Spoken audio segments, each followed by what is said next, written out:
that you have regarding the exam while waiting for your friends to join the class? Any questions that you have here? Any of you have a questions there? Maybe wait another 2 or 3 minutes here. I'll allocate this time for you to ask the questions if you have a questions regarding the. Sure, I haven't answered your question yet. Okay, but why you delete the things that you have there? Sure, I can come to you later.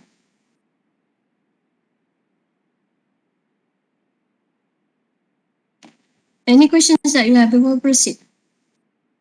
Only 34. Do you have any questions there? No questions. You can hear my voice, isn't it? Any of you there?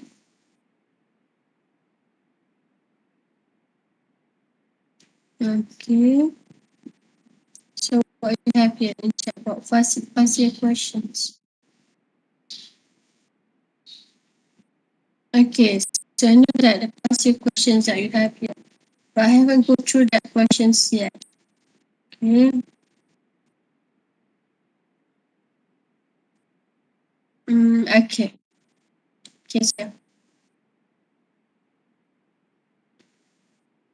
Okay, so I'll just stop sharing your attendance here. We need some time here to discuss your exam 2, the tutorials 3, and so on. So many things that we need to do today. So we have to go through your chapter 5 for your foreign operations. And maybe you do a simple things only today for the next class. Hopefully that we're able to finish your topic foreign operations. Okay, for foreign operations, the tutorial was extended.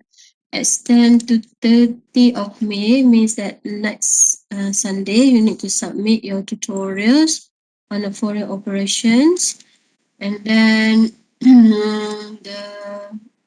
the next one you have your EPS. So hopefully that this week we're able to settle with the foreign operations. And if we have time, we're going to proceed with the EPS. So the next topic will be EPS. I'm going to upload the notes for the EPS. Okay, and then for the submissions of the EPS here, so there is a new date that we have here.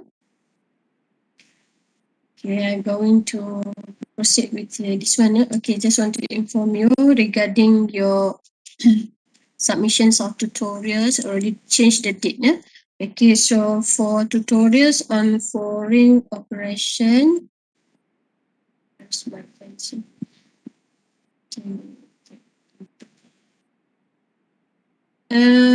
Previous what?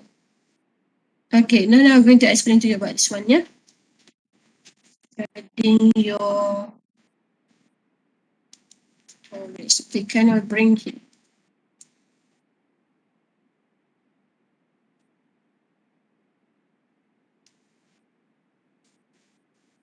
Okay, so you have here your foreign operations. The tutorials here will be, submissions here will be 30 of May, next Sunday. Yeah? Okay, previous semester, the previous semester semi-final assessment ones, that one is already covered in your tutorials. Okay, and then you're going to have your EPS. EPS will be 6 July, which is the same date as your mini case 2. Okay, but for mini case 2, we plan to extend the dates, extend the date, but not yet decide on which date. Maybe a week after that, maybe 15, or maybe after your exam, yeah. But I'm prefer on this date, at least you can study on that one, on mini case 2. So this is a new date you have here for your operation. There is no tutorial for topic 7. Okay, suppose this one is 5, 6, 7, and 8. So we're going to have here is operating segment and then related party transaction. Okay, for these two topics, there is no tutorials. You only have a mini case for that one, for mini case. So okay, for mini case, deadline is not yet decided. Maybe on that thing before your exam. Okay, so that at least you prepare, you know something about the operating segment and related party, because both of this, all of this topic 5, 6, 7 here is in your assessment 2. Assessment. Okay, so okay with that one. Okay. Previous semester final assessment 1. Okay, I thought that one would be parts of your tutorials. Okay, so I need to check that one for. Okay. Maybe if I can find the questions, if there is a different from the tutorials questions, then I'm going to post it in your online and again give you only the brief answer for that one if there is a difference for that one. Okay, so we're going to proceed with this one first because we need some time to discuss about tutorials 3, question number 3. Okay, so we're going to proceed with this one. So I already recorded this one, isn't it?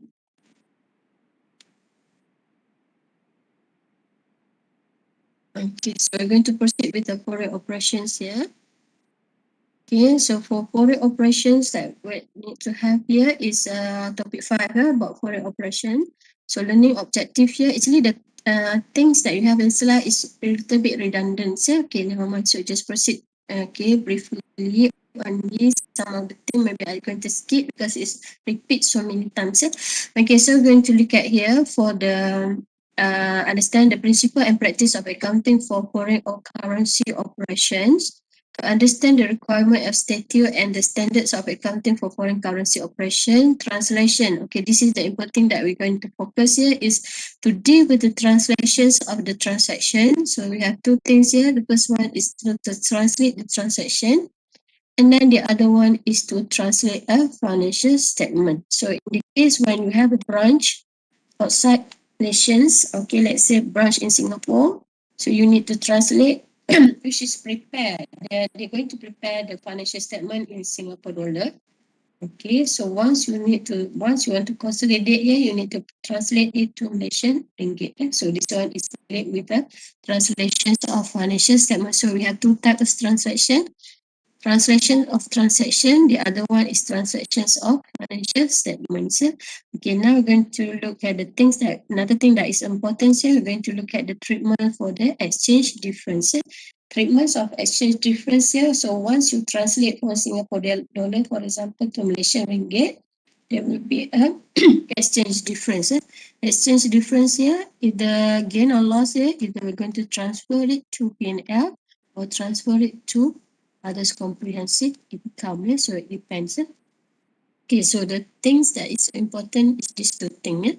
Translate the transaction and then translate the financial statements and look at the treatment for the exchange difference. Okay, so for this one we have okay, for the I just use this one, please check about for a while.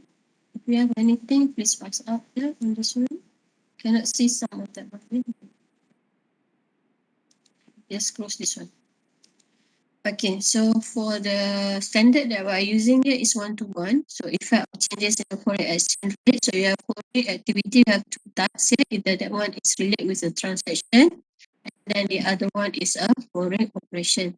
So for a transaction here, maybe you only do once in a month a transaction with another country. So the transactions here need to be recorded in a functional currency.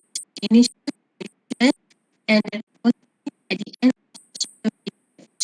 know the reporting date. There is where financial statement is prepared in a functional currency. I don't want to look at what is a functional currency. Okay, we have two types, and then the other one is a foreign operation. So foreign operations here is once you have a branch outside. You have a branch outside, so this branch already prepare a financial statement in that currency. In currency, when they operate, let's say this also operate in Singapore, they're going to prepare a financial statement for the translate to a Malaysian ringgit. Assuming that parent is in Malaysia, so we need to translate from Singapore dollar. What do you mean by lagging here?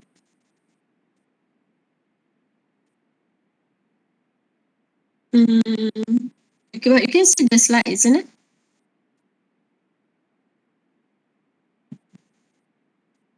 Okay, so this is what happened at the so this is the here. Hopefully that thing is okay. So there is a where translations that we have here is a functional currency. Okay. So is it okay now? Yeah, I'm also having a problem with the internet here. Is it okay? You can see my slide or not? Okay. Here the can see. Okay, can see the slide. What about my voice then? Okay, so both so we're going to proceed with this one. Hopefully that the things is okay now. Okay, so we need to translate here where that is where a functional currency is translated to the presentations currency. So presentation currency is a Malaysian ringgit. Functional currency is a currency where the branches operate. So Singapore dollar. Okay. And now we're going to look at what is a functional currency. Okay, the effect. Okay, before that, the effect of the changes in the foreign exchange rate. There are two major issues that we need to look at here. Is the accounting for the foreign currency transaction. So this is the first thing. Actually, this is the what explanation for the diagram previously here, because the objective of the standards here deal with one-to-one is a foreign exchange rate, the effect of changes in a foreign exchange rate here. So we have two types here, either it come from a transactions or it come from translations of financial statement. Yeah. So for a transaction, we include transactions of foreign currency to a functional currency. But for the translations of financial statement, we're going to translate from functional currency to a presentations currency. So presentations currency is referred to the parents currency, yeah? Or parent currency. So we need to present that one because we want to prepare a consolidated financial statements. Okay, for a functional currency here to determine what is a functional currency here is a currency where the primary economic environment which the entity is operating, the foreign currency is where the functional currency is currency where the company is operated, where is the company is operate. So normally the currency which is a primary is generates and expend in cash. So in which currency they generate and expend cash is most on their sales and also the purchase. And we're going to look at which currency that they use most for the purchase and sales activity. Functional currency usually be a local currency in which foreign operation is operated, but it can also be in other country currencies such as USD or Euro. Okay, foreign currency is a currency other than a functional currency of the entity. Yeah? Okay, it's crucial to determine the functional currency. So to determine the functional currency, there are few factors here. The first factors here, we need to look at whether the currency that are mainly influence the sales price of goods and the services. The sales price of goods and services. And then the second one here is the country whose competitive cost and regulation mainly determine the sales price. Refer to the country that has a regulation that determine the sales price. The currency for that country that determine the sales price. The currency that mainly influence the levels, materials, and other costs of providing goods and services. So the functional currency to determine here is the first one is to determine based on which currency is our sales price, and then the second one is relate with the purchase price. Purchase here is including the labels and materials. So if the item A and B we cannot determine clearly, if the factors are mixed here, there is another conditions or another factors that may be considered as a to determine whether that currency is a functional currency here is we need to look at your funds here. Fund where the funds come from, either in a foreign currency or in a parent currency for fund. Using funds here, financing activity. And then the other one is in which receipt from operating activity. Okay, sales, when you have a sales. So in this sale, which when the customer make a payment, in which currency. So that is another thing that to determine. So we have four factors to determine functional currency. The first one is a sale price. Okay, the next one is a purchase price. Okay, and then the third one is in terms of funding or financing, and then the last one is a receipt. Receipt that you receive from customer. Okay, so this is the 4 factors to determine a functional currency. Okay, most of the time the functional currency is a currency when the entity is operating. Okay, and then the other one we have a presentation currency. So presentation currency is a currency in which a financial statements are presented. Okay, in which a financial statement are presented, an entity can select the presentation currency for the financial statements. Okay, so the Company Act said that as a company should lodge to the register of the financial statement and report all amount should be quoted in Malaysia. So means that as so any company that operate in Malaysia should be present their financial statement in Malaysian ringgit. So the presentation currency for Malaysian is a ringgit Malaysian. Okay, so we need to look at the first items here. Remember that for foreign activity, we have two types, transactions and foreign operations. So now we're going to look at the transactions. Okay, for transaction, there are two issues involved here. So the first one is which exchange rate that we're supposed to use to restate the foreign currency into functional currency. So means that we want to convert from foreign currency to a functional currency. Yeah. Okay, so we need which rate that we use. Okay, and then once there is a difference in the rates, so they're going to deal with the exchange difference. So we're going to have an exchange difference. So how are we going to treat this exchange difference? So normally for a transaction, say the exchange difference, either you have a gain or we have a loss here. This gain or loss for a foreign currency transaction going to transfer to PNL. Most of the time we're going to transfer to the PNL. Okay, so there are two issues, which rate that we're going to use, and then the other one is related with the exchange difference. We're going to transfer that one to the income segment or to the or others comprehensive income. Yeah? So for the initial recognitions here is at the dates of the transactions. At the dates of transaction date. Okay, the foreign currency transaction should be recorded in a functional currency by translating the foreign currency amount at the spot exchange rate. So at the initial recognition, we're going to use the spot exchange rate. So what is a spot exchange rate here? It is the exchange rate at the dates of the acquisition. So at the initial recognition, we are going to use the exchange rate at the transaction date. Transaction date rate that we are using here based on transactions date. Okay, and then we need to look at for a subsequent. So for the initial recognition should be a transaction date. Sorry, transaction rate. Okay, but for a subsequent recognitions, it depends on the nature of items of the activities here. If the transaction is related with a monetary item. So what is monetary items here? Is any items, okay, assets or liability here that is fixed in amount. Okay, this is definitions of monetary item is asset and liability that are fixed in amount.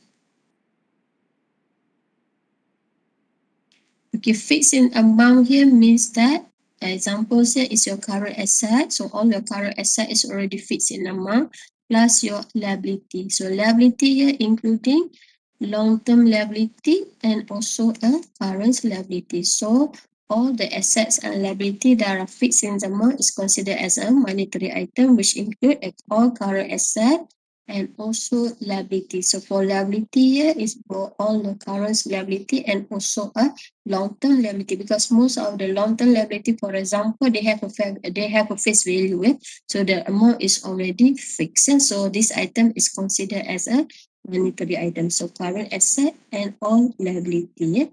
Okay, for non-monetary items, so non-monetary item most of the time here we refer to your fixed asset. So your fixed asset here should be measured at historical cost. So the rate that we are using here is this historical rate.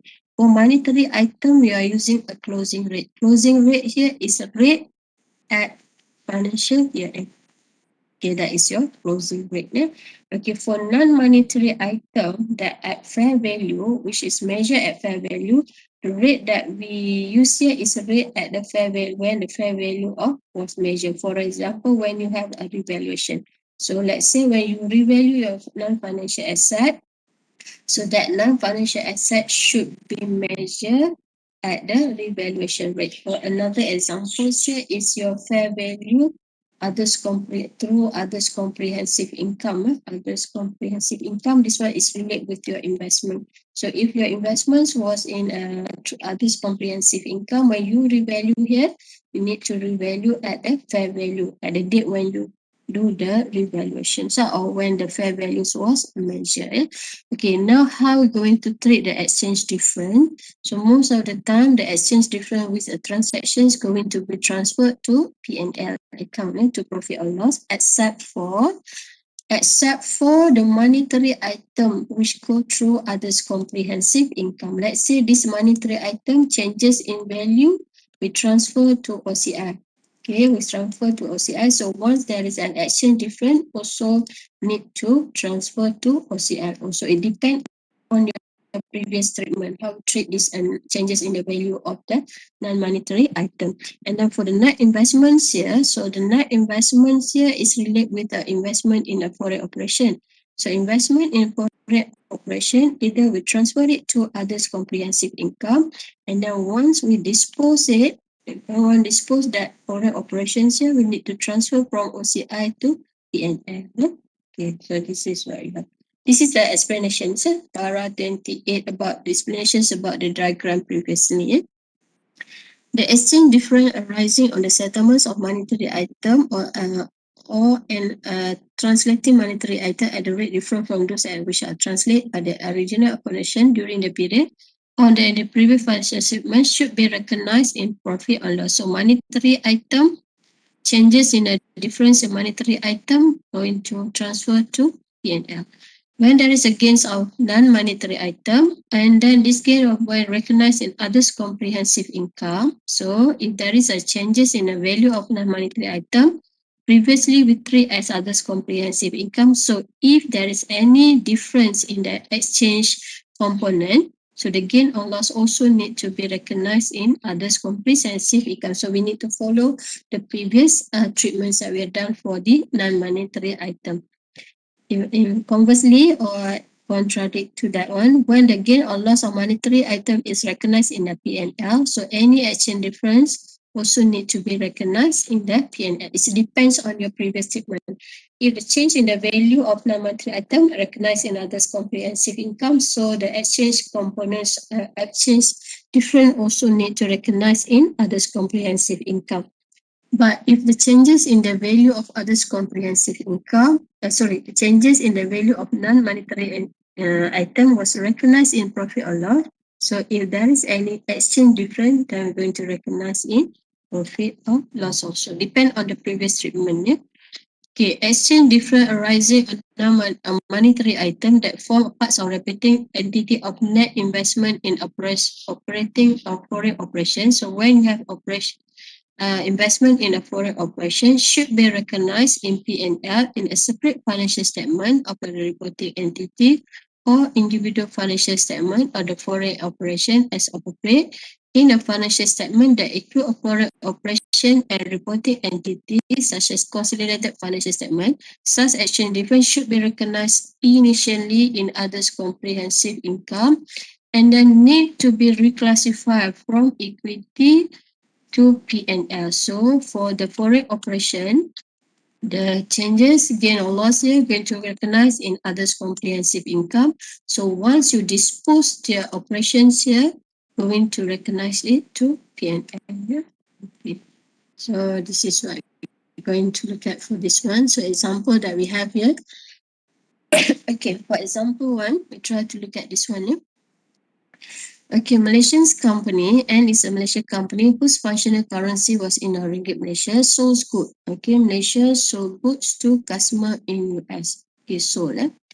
Yeah, so when they sold, they're going to create account receivable because they sold on 30 of September 2019. So this is your transaction date.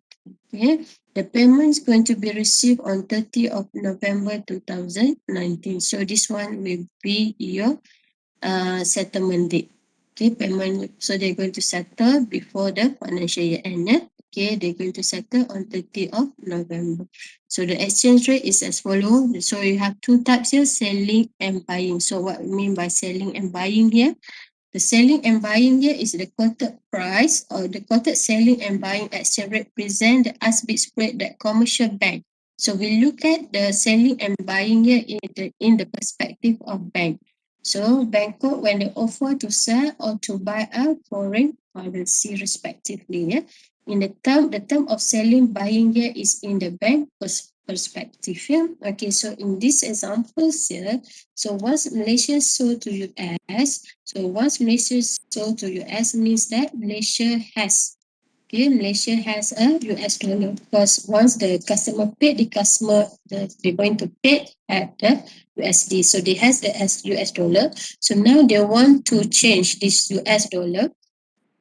Okay, they want to change this US dollar to Malaysian ringgit. So Malaysian ringgit means that they're going to sell US dollar to bank. Okay, so when they sell the US dollar to bank here, so bank, for the bank perspective, they are in a position, bank is in positions of buying. So because Malaysia is going to sell now, the bank in the positions of buying. So the rate that we're going to use here, based on bank perspective here, so the rate that we're going to use here is a buying rate. Yeah? Okay, so this is what we have. So Malaysian has that USD. Now they want to change the USD to Malaysian ringgit. So they need to sell the USD to the bank. So bank in the positions of buying. Yeah? So bank, the buying exchange rate will be used by the bank. Okay, to convert to buy the USD from Malaysian ringgit. Okay, so you are in the positions of buying because Malaysian company has the USD. So once they have the USD, they need to convert or need to change the USD to Malaysian ringgit. So they need to sell that amount to bank. So in the bank positions here, bank need to buy. So to recognize the transaction, we're going to use a buying rates. Okay, because we using based on the perspective of bank. Okay, so for the practice of bank going to buy. Okay, going to buy USD from Malaysian company. Yeah? So we are going to use a buying rate.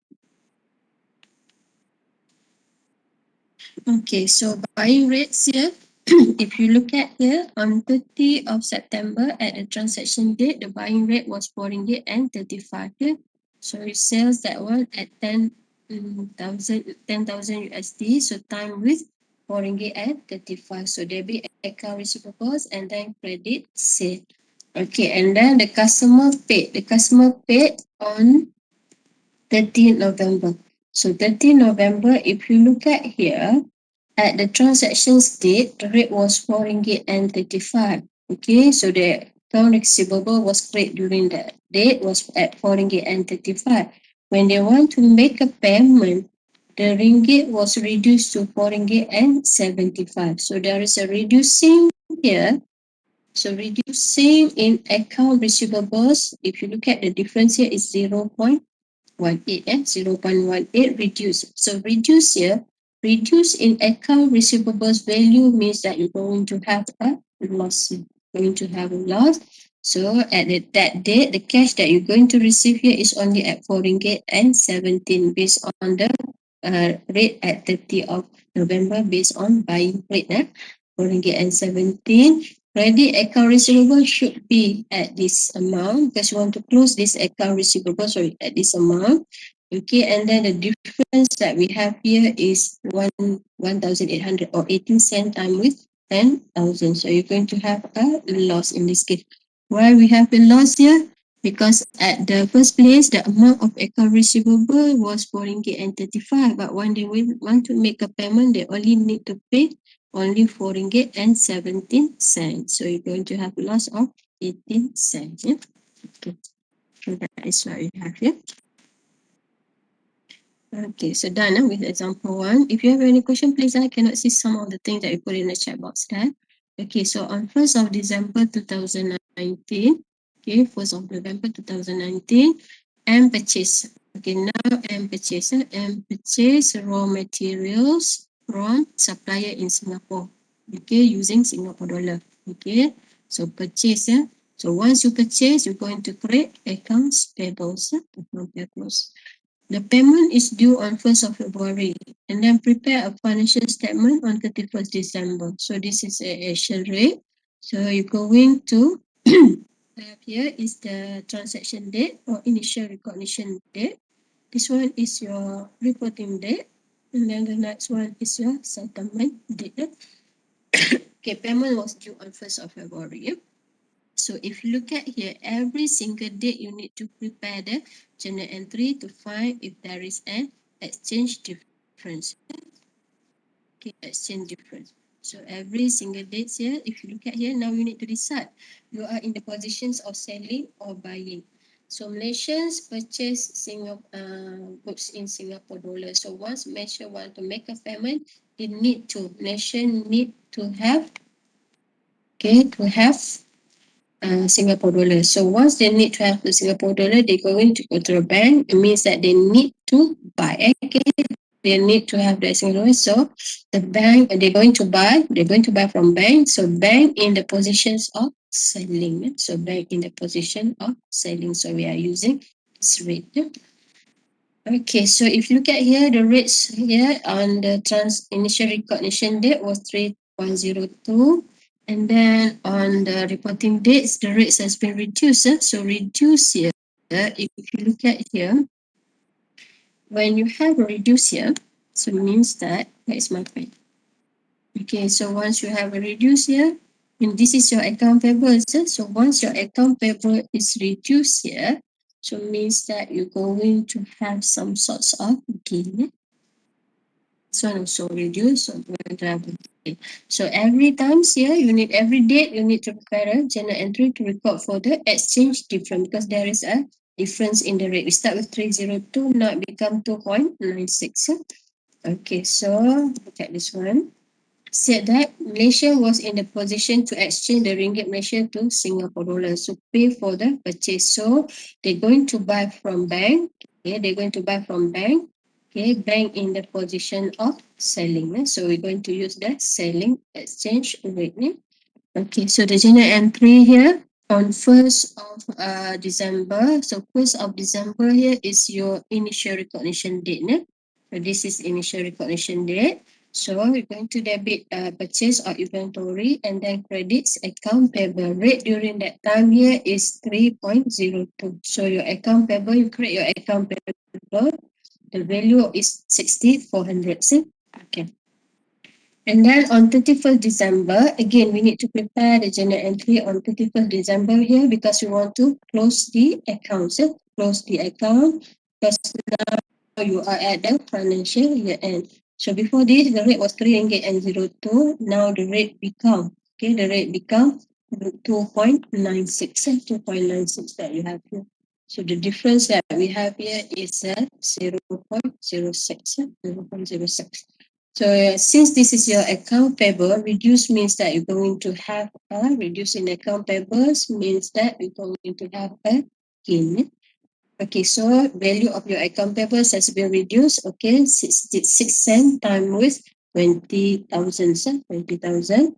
So you're going to have here is equals to 1.2. 1.2. So debit your account payable and then credit your foreign exchange gain. Gain here because reducing in your accounts payables.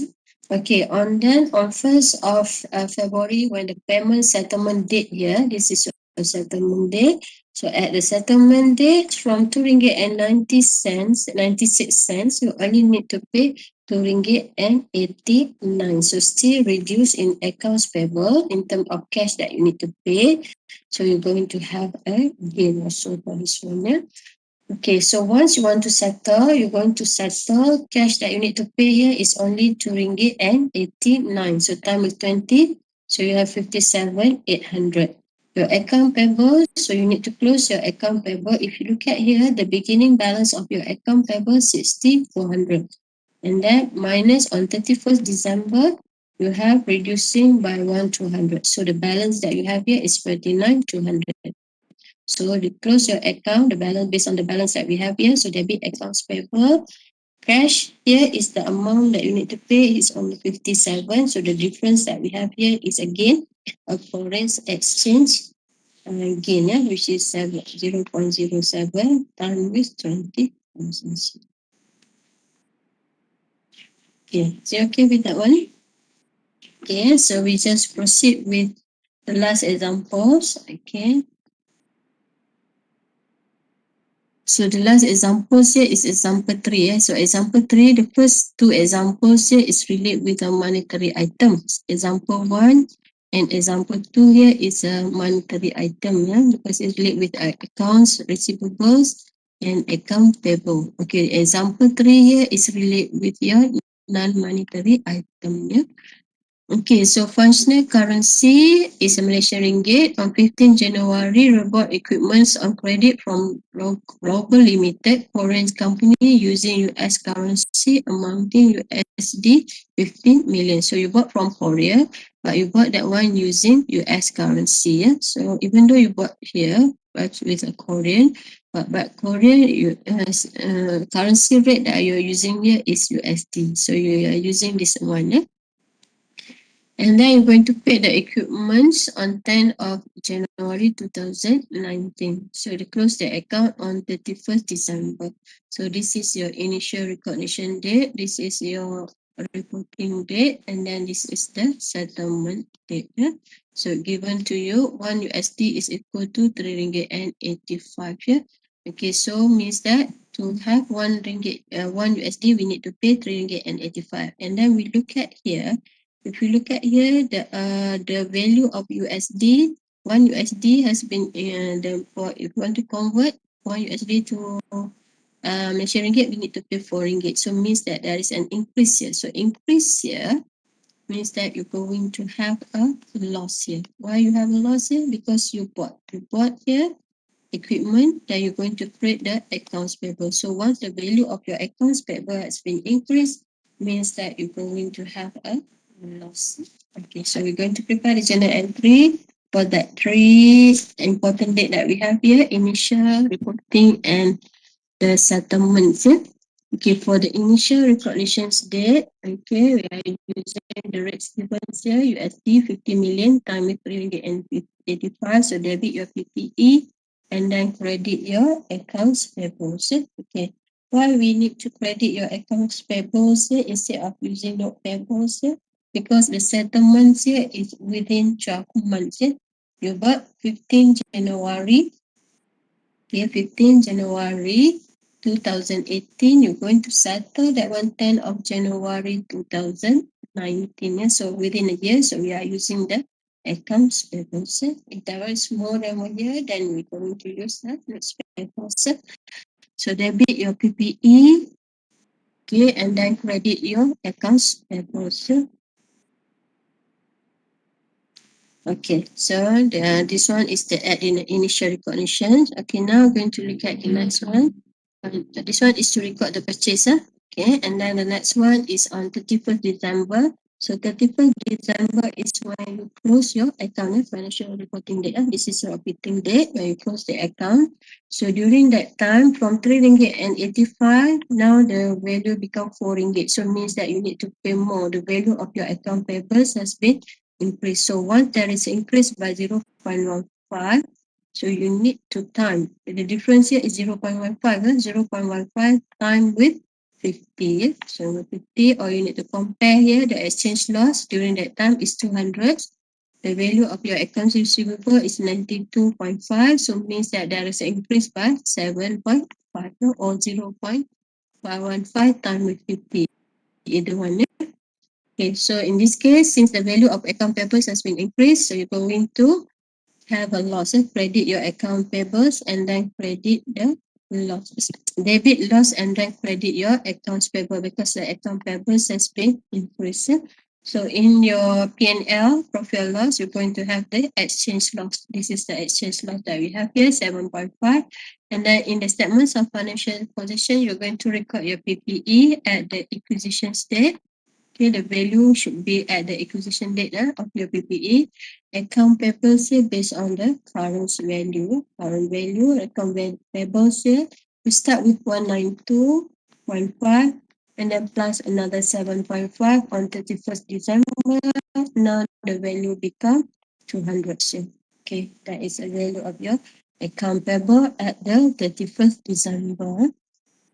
Okay, on the payment date, this one is at the settlement date. Okay, at the settlement date, now the rate becomes for 4 ringgit, now become 4 ringgit and 5 cents. So the difference that you have here is 0.05. So increase in your account payable mean that you're going to have a loss again. So once you want to make a settle, so the balance of your account payables here is 200. Yeah? So debit account payable 200. Okay, based on the ending balance on 31st December. So then, and then you're going to have a loss here. Loss here is a difference between 0.05 times with 50. Yeah? So you're going to have 2.5 here. And then credit bank. Bank here is when you make a payment here. So USD time with the current rates here is 4.05. So you're going to have 202.5. So the difference that you have here, 2.5 here is considered as a loss on foreign exchange. So this one is to record for the payments of account payable and exchange difference. Okay, so that is what we have for a transactions. So for transactions here, most of the time gain here going to be transferred, gain or loss on exchange difference going to be transferred to income statement. Okay, so that is what we have for a transactions. Okay, the next one, the next activity here is about the translations of financial statements. So this one is when you have a foreign operations. Okay, so this is important that we need to focus on. So I'm not going to proceed with this one. So for translations of financial statement, we have two methods. Either we are using the closing rate, and then the other method is a temporal. So for these translations here, we're going to discuss next classes. So starting from slide 23 onwards, please study because this one is very important because most of the time we're going to do a translation for our financial statements. Okay, so I'm going to end your notes up to this point only. Okay, so we're going to continue slide 23 onward for the next class. But make sure that you study on that one first, because when we translate here, it's a little bit difficult as compared with the transactions. So any questions that you have for this one? Before we proceed with the tutorials, questions 3. Do you have any question on this one?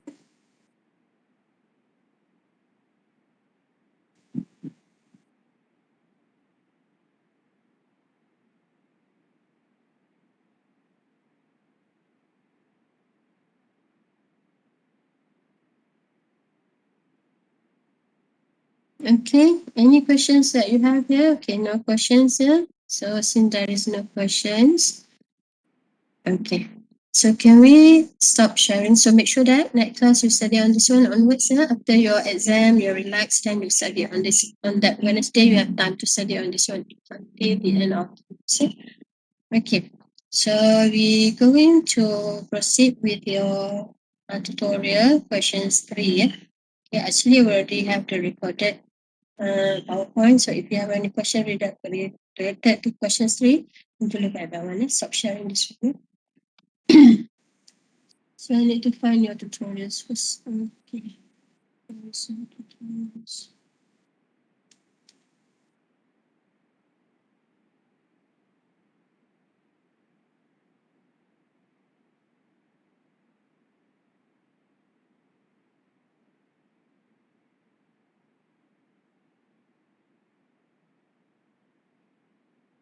Okay, I'm searching for your tutorials for a while.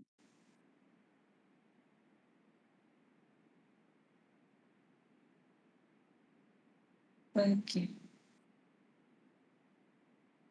So this is what you have. So questions 3, yeah? Do you have any questions regarding questions 3 from the recorded PowerPoint that I already prepared to you? Do you have any questions? This is a question 3. Okay, we're going to look at question 3 only. Question 1, question 2 already done. Question 2 is a little bit complicated. We'll try to look at questions 3.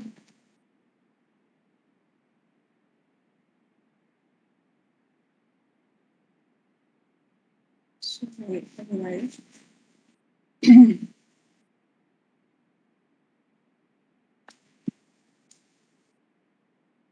So any questions that you have for questions 3? We do that once again.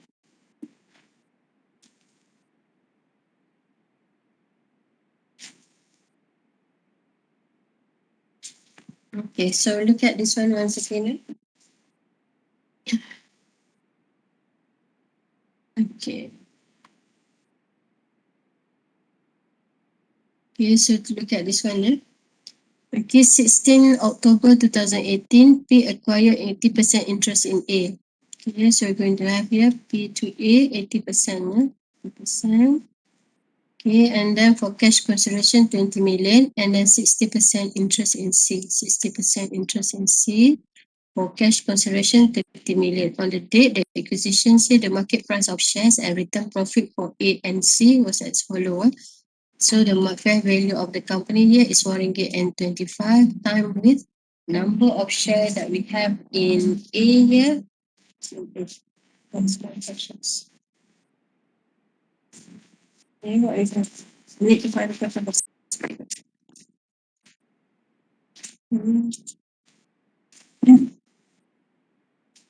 Okay, the shares capitals for A. Okay, for shares capital for A, we're going to have here shares capital for A, we're going to have the amount of shares capital here is 20 million. So 20 million, so we're going to have here the value of the company here will be 25 million.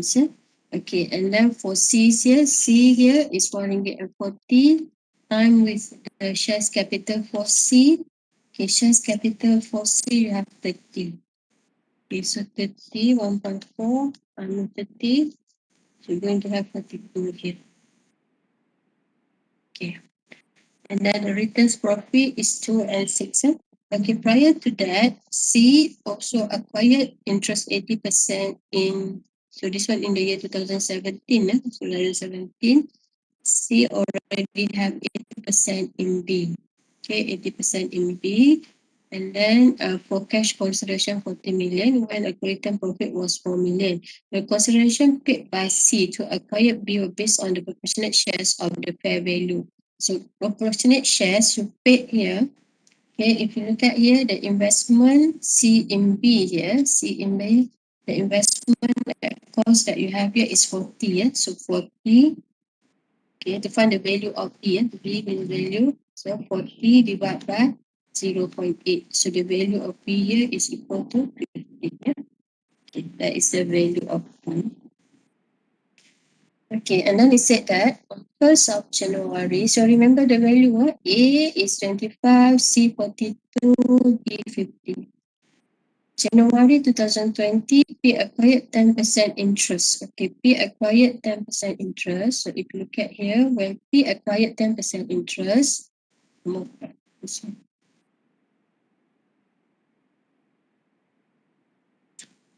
Okay, need to have a small one. Okay, so P acquired 10% interest. So when P acquired 10% interest in B here, okay, another 10%. So this one was happened in January 2020. Yeah? January 2000, they acquired another 10% for cash considerations of 10 million. Okay. Later, okay, you acquired B. Later, the market price during that time was RM1.29. 29. Okay, and then it said that later on 30th of September. So on 30th of September, P sold 10 million shares in A. So 10 million shares in A means that we need to look at A. A has a shares capital of 20. So P sold 10 divided by 20. So P disposed 50%. So P disposed 50% here. So during that time, the market value was RM1.55. This one is market value for A. So P at the beginning, P have 80%. Now it's disposed 50%. Now from subsidiary, it become an associate because you only have 30% now. Right? Okay. So the market value during that time was what? 155. So the B here, okay, when you have 155, so the A value here is 1.55 times with 20. Yeah? So the value that we have here is 31. Okay, value for this one is 31. Okay, so this is the financial statement that we have. Okay. Okay, so important things here, you need to look at the profit here. This is the one that you have here, the RP, and then dividend paid. So you look at here, the dividend that we have here is in B and P. Yeah? And then this is investment by C, by B, and the other assets that we have here. So investment. Yeah, that is what you have. Okay, now we're going to look at the additional information. Yeah, we need to focus on this one, additional information. Okay, for additional information here, so we're going to look at here. A, so merchandise A to B. Yeah? So A to P here, now A is only an associate, only have 30%. With a profit margin of 25% of sale, okay, then the sale was 4.5, and then at the end we have 1.6 remain in the inventory. So you're going to have the RP here. The RP that we have here is 25% times with 1.6 million. So we're going to have 400. From that 400, the amount here is only 30% because we have shares. P in A here is only 30%. And then this is a upstream sales. Upstream sales is going to affect the profit and also to the NCI. Yeah? Okay, so this is between A and P, and then P sold to B. P sold to B land. So P sold to B is parent to subsidiaries. So parent to subsidiaries here, the value here is 5 million. Okay, the value of 5 million, you need to look at to your income statement. So income statement, there is a value of the if you refer to your income statement, this is the gain on sales of land. So it means that you have the URP here. The URP for the sales of land here, we have 2560. Where this figure come from is from your income statement. Yeah? Okay, and then assume that the tax rate here is 25%, but we need to know the tax effect for the unrealized profit. No changes in the capital for the company. Dividend paid during the current year. Assume that all revenue and expense will occur eventually. And then the group policy here is to measure the NCI at fair value. So NCI at fair value. So you need to remember previously the value of the A here is 25. A value 25. C value here is 42. And then B value here is 50. Yeah? Okay, so that is information that we need to consider. Okay, so now we're going to look at the answer for that one.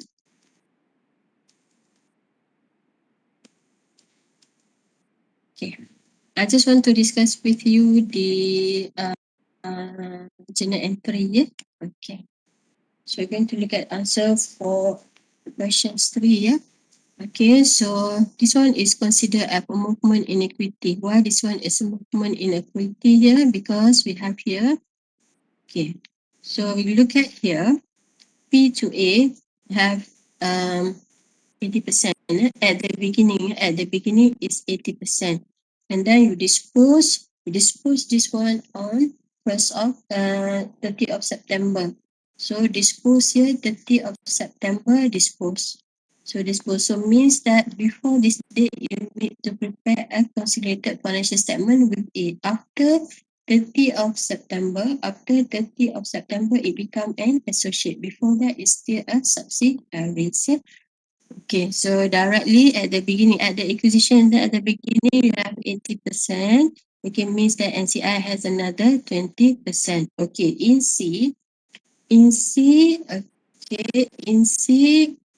parent have 60% in C, so means that NCI have another 40%. Okay, And then later on in B, parent acquired additional. This one is additional shares of 10%. And then indirectly, parents control. Okay, control B through C. Yeah? And control B through C. So B to C here. So C to B. There is 80%. So C to B 80%. So parent to C is 60%. So indirectly, parent have another 48%. So it has a control. So parents control control B through C. So once parent bought another 10%, when they bought another 10%, this is only a movement in equity. Why this one is movement here? Because indirectly parents already control B. Indirectly they control B. So any additional share is considered as a movement. So you have 48%. And then for NCI in B, NCI since C have 80%, parent bought another 10%, so altogether they have 90.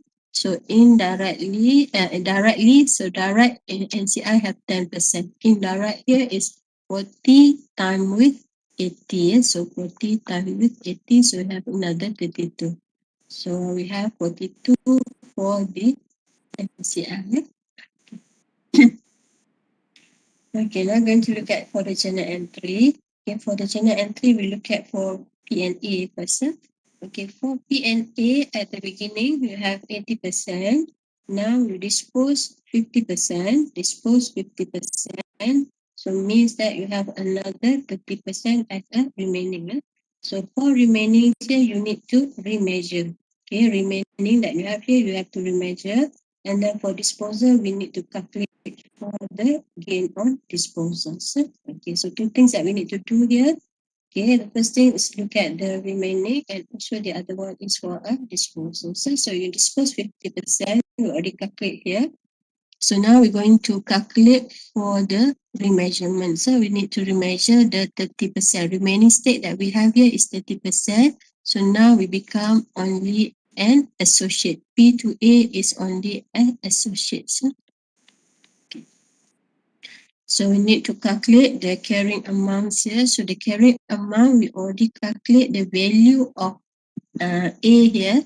So the value of A that we have here is 25 here. So 25 times with 30%. So you're going to have 7.5. So this is another method to calculate the one. But we already calculate at the beginning. Yeah?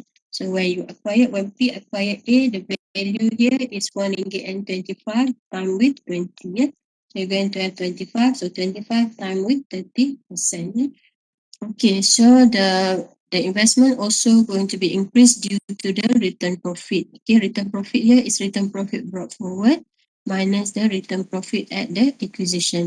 Then time with 30%, so you have 450. And then during that time, before the become associate, the P also entitled for the profit.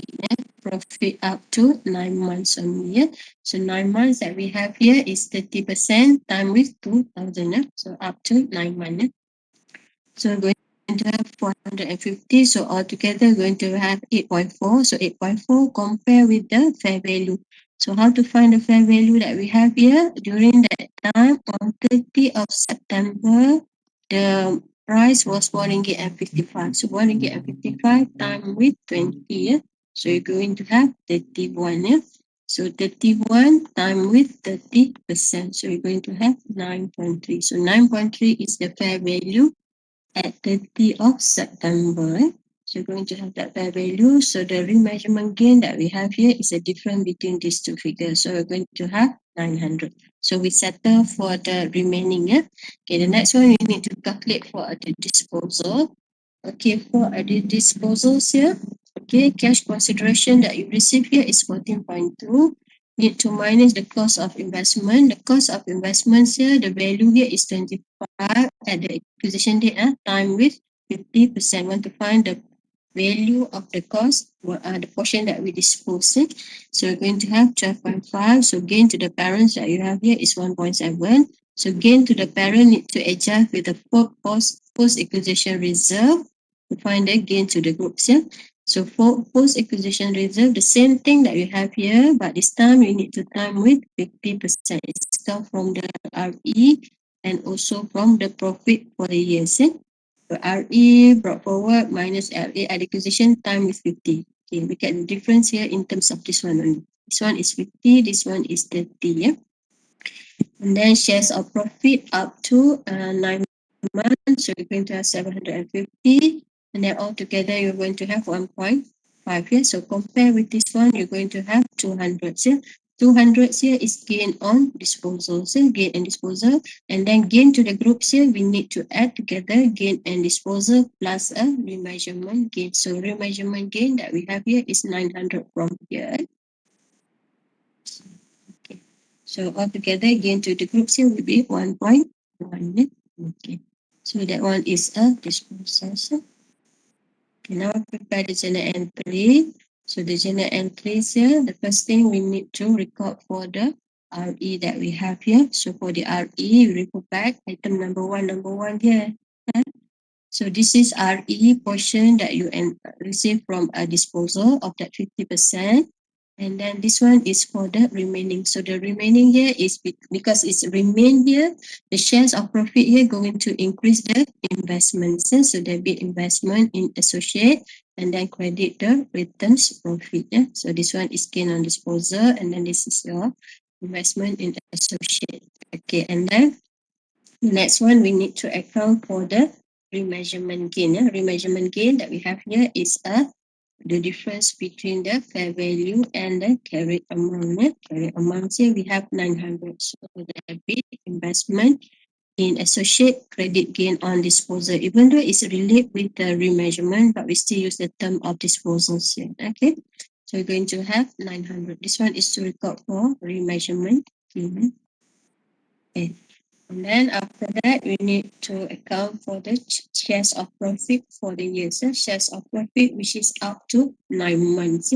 So up to 9 months, they now become associates. Shares of profit up to 9 months here is during this time you still under the subsidiary, still under subsidiary. So cost of sales, need to time is 9 over 12, and then this one also need to time with operating taxation gain on disposals. Here is item number 3 is come from the disposal, and then investment in associate here is from the remaining.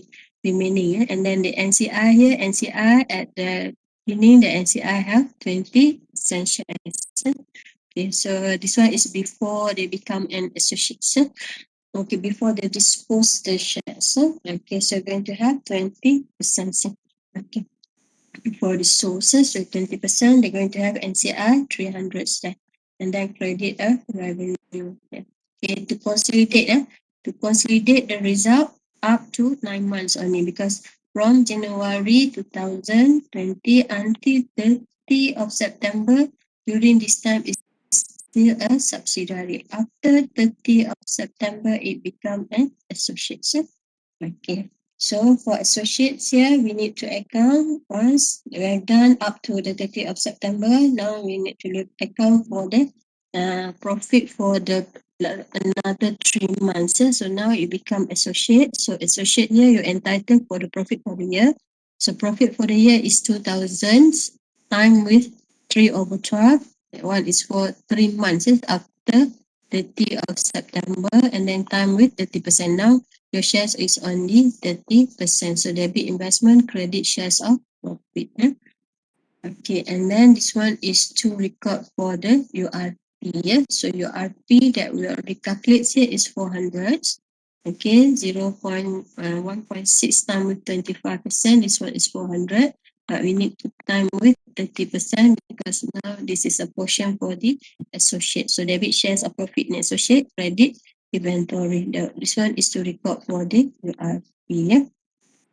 Okay, done for P and A. And then for P and C here, if we look at the additional information, for P and C here, there is no, if you look at P and C here, there is no because this one there is no additional information, so no transactions between B and C. So we just prepare like a normal eliminations of investments. Yeah? Okay, so we're going to have shares capitals here, T, okay, the T times 60%, P to C 60%, yeah. Okay, return profit also at the date, so you have 6 million times 60%, goodwill on consolidations here. So goodwill on consolidations here, you find that the value of the goodwill here, if you total out, the amount of the value of the company here is 42, isn't it? 42. Okay, what is the value of the company here? See here, the value of the company here is, what you have here? 41, isn't it? What is the value of the company C? C is 42. We have 42 that we have for C. Yeah? Okay, now we're going to calculate for the goodwill investments that you have by P&C. P&C, you have investments of 30, shares capital 30 plus 6, so you are going to have 36. So 36 here time with 60%, yeah, to find for the goodwill here. So you're going to have 30 minus 36. 36 times 30, 36 times 0.6 here. We're going to have here is 21.6. 21.6, okay, minus with 30, so you get the 8.4, and then credit investment at cost. Okay, shares of profit for the year for C here is 1.4, so 1.4 times with 40%. Parent has 60, means that NCI has another 40%. So 1.4 times with 40%, so you're going to 560. And then for the NCI here, shares capital 40. RE brought forward 8.4 times 40. Goodwill that you have here is 2.4. So 2.4, the one that you have here is 2.4. You're going to have, I do calculate this one is from here. NCI value here is 30,000 times with 4.50. So you're going to have here 4 is equals to 42 time with 0.4. So you're going to have 16.8. So we have here is 42. 42 time with 40%. So we're going to have here is 16,800 minus that identified for asset 14,400 here, and then we're going to have goodwill for NCI here will be 2.4. Okay, so we're going to have that amount here. Okay, so now prepare journal entry. So we've done a PNC. There is no additional, so that's a simple one. Okay, now we're going to look at the next one. You have between P and B. Yeah? Okay, for P and B here, P have indirect in B. Yeah? So P have indirect in B. So P to B, if you look at here, the indirect amount that you have in B here is equals to 48%. Yeah, 48% indirect. Okay, so I need to find the value of the companies here. We already calculate for the B here is 50, which is 40 divided by 0.8 based on the shares by C. Yeah? So we're going to have 50 from that 50. Parents here, parents now is C. Yeah? Parent is C, so parents has 40. NCI has another 10.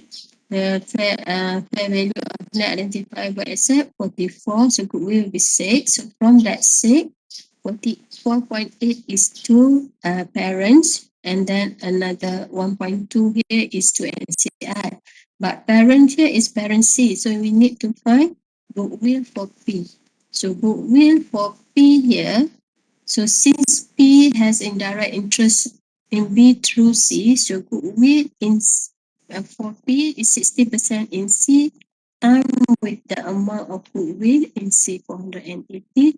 So we're going to have 2880. So this is a portions of goodwill for P. And then, so the remaining for the NCI here, since the amount of goodwill here is 6, and then minus the parent portion here is 288. So the NCI going to have 3120. Okay, now prepare the journal entry. So shares capitals here based on indirect, 48 times with 40. Return profit 48 times with 4 based on the RE at the acquisition state. Okay, and then we're going to have the NCI here. So NCI here is direct. NCI direct is 40% because C has 60% in B, so it means that NCI have another 40%. So 40% time with the investment by C. Investment by C in B. So you have 40,000, so time 40%, so you're going to have is 60. Okay, and then we on constellation for parents. Parents only entitled from 288 only. And then credit investment at cost 40. Yeah. I'm going to look at the movement in the equity. So movement in the equity. So when you acquired this one, I think the date is a difference here. Okay, on 1st of January 2000, okay, you acquired NCI 20% sale, B acquired okay on 28 May 2017.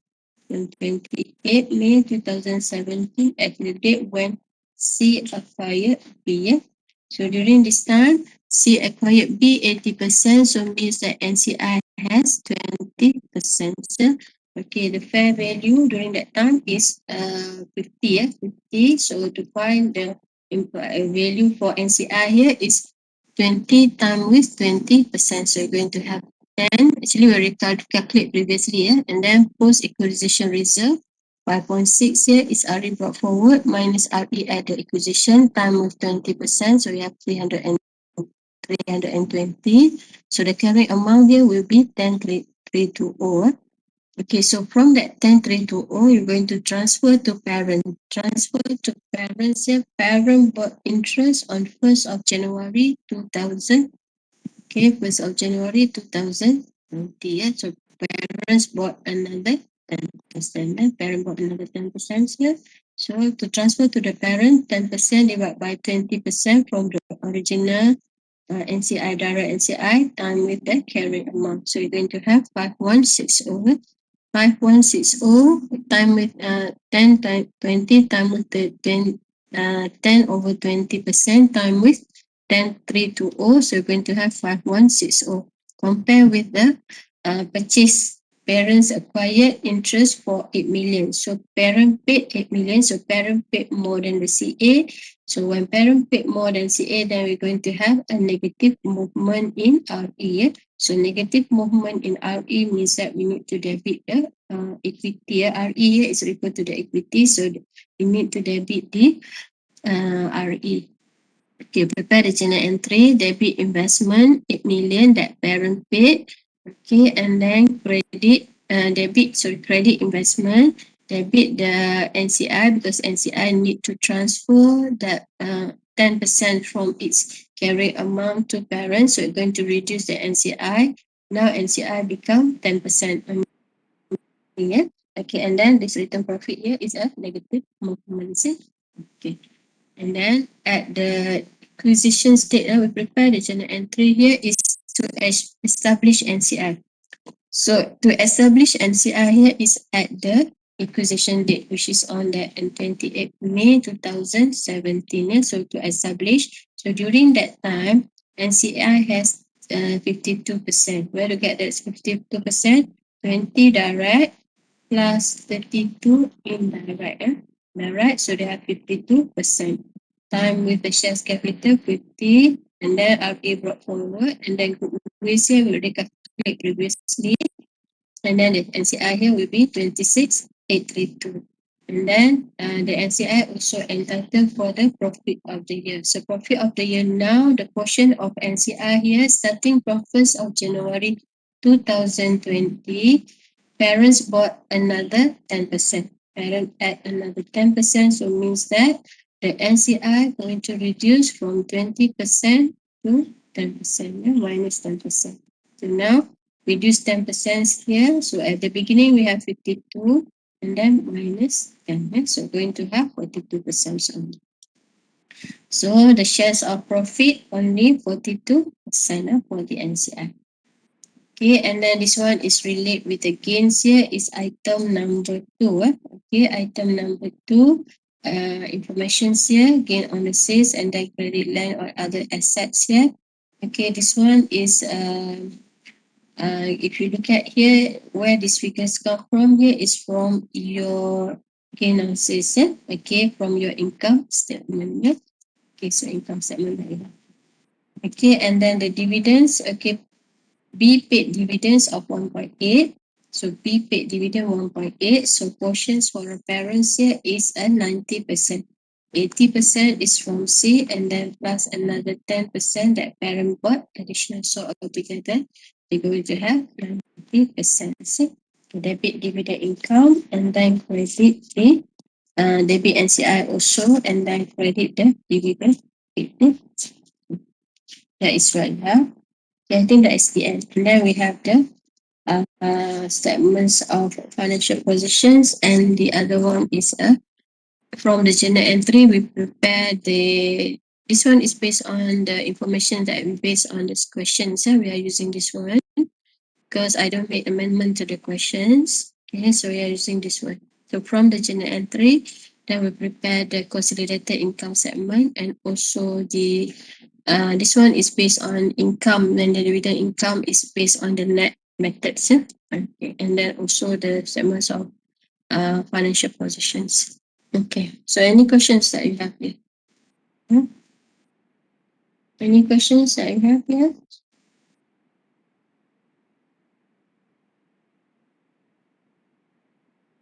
Do you have any questions related with tutorials 3, questions 3? Any of you have questions there? Are you still there? Sure, you are still there? Sure, okay. So any questions that you have here?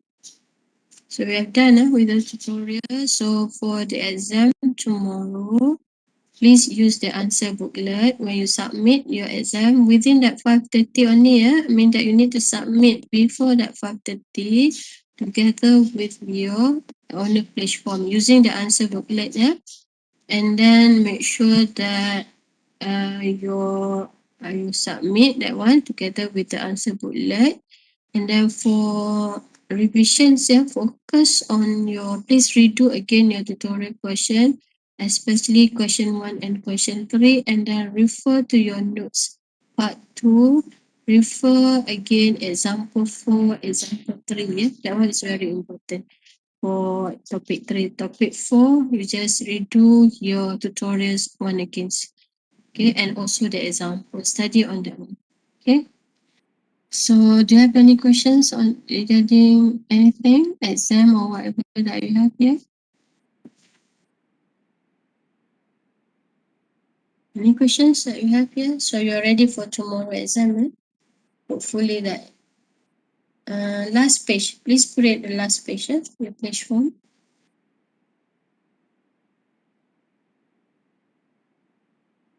Okay. Last page, okay. Any other questions that you have? I'm going to upload this one after this. Hopefully that you can use this one for your. This one is only a revision set. I just repeat that one. You can refer to your recorded PowerPoint also. Okay, any other questions that you have here? Okay, I just want to share again the attendance. If any of you want to scan for the attendance, or if you have any questions, I'll be around until 11:30. Yeah? So if you have any questions, please say. Okay, for those who have a class and they want to go to meetings, then leave the meetings. Okay, yes, you're going to have 2 questions only. One is for the chapter 3 and then one question for chapter 4, changes in the structures and the cash flow statement. Only 2 questions. What I can say, susah tak susah is depend on, make sure that you know how to calculate the fair value of the company. Lisa, that one will trick you about the fair value of the company, because make sure to study on how to get the fair value of the company. Look at the shares price, look at the implied value, go through again how to calculate, because it's going to affect your goodwill also. Okay, so Yeah. It depends. If you practice your exercise, your tutorial, it won't be hard for tomorrow exam. It's not tak susah sangat. Okay. So that is what I can say. But make sure that you limit your time up to 3.5 hours only. Start up from 2 until renaming the files. Huh? What you mean by renaming the file? I don't, wait, what is the mean by renaming the file? Oh, either one. I can access that one through based on because I'm using your online. They're going to come up with your names also. Okay, either one. You put it as assessment one. Okay, can accept that one. Wait, is it okay for that one? Okay, you put your metric number. Okay, can access that one because that one is from your online. They can come up when I download the file. It can come up with your names together with your metric numbers. It should be okay as long as you submit. Then it's for the submit during time. Okay.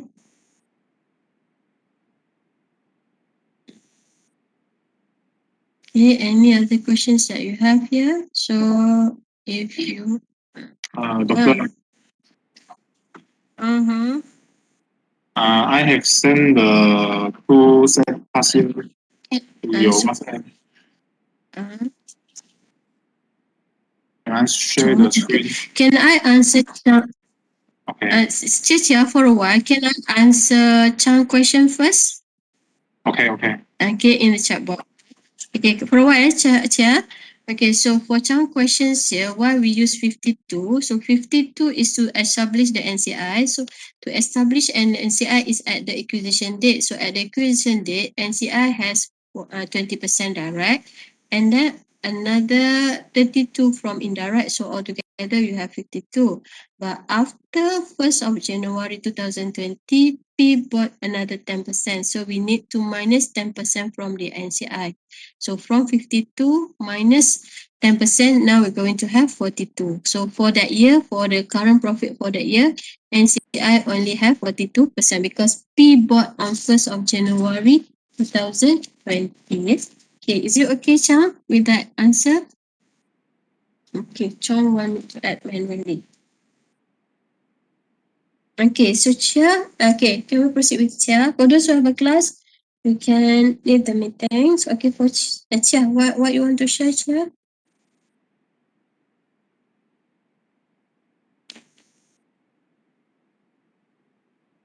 Chia?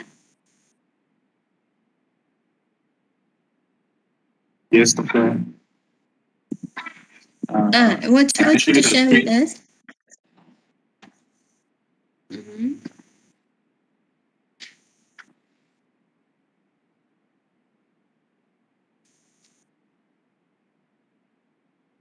I share the screen. Okay, I cannot see that one, Chia. Can I stop sharing this one? So one, okay, let me see. Okay, anyone can share?